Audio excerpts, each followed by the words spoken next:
is revealed by the man who predominantly takes pleasure in working only at the routine and familiar,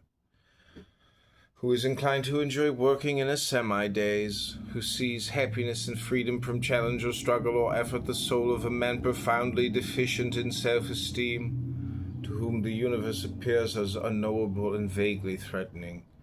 the man whose central motivating impulse is a longing for safety, not the safety that is won by efficacy, but the safety of a world in which efficacy is not demanded. Still, a different kind of soul is revealed by the man who finds it inconceivable that work, any form of work, can be enjoyable, who regards the effort of earning a living as a necessary evil, who dreams only of the pleasures that begin when the workday ends, the pleasure of drowning his brain in alcohol, or television, or billiards, or women, the pleasure of not being conscious. The soul of a man with scarcely a shred of self-esteem, who never expected the universe to be comprehensible, and takes his lethargic dread of it for granted, and whose only form of relief and only notion of enjoyment is the dim flicker of undemanding sensations.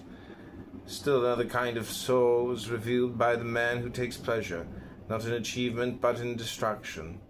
whose action is aimed not at attaining efficacy but at ruling those who have attained it.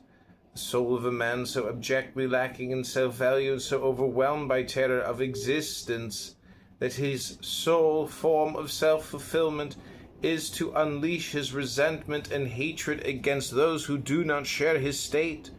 those who are able to live as if by destroying the confident, the strong, and the healthy, he could convert impotence into efficacy.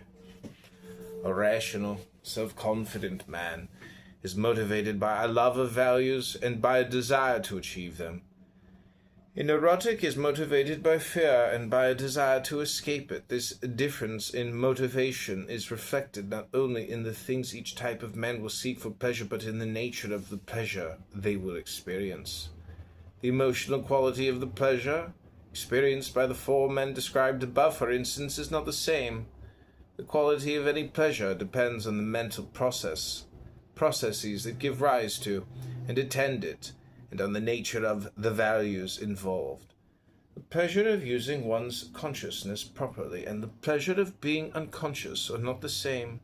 just as the pleasure of achieving real values, gaining an authentic sense of efficacy, and the pleasure of temporarily diminishing one's sense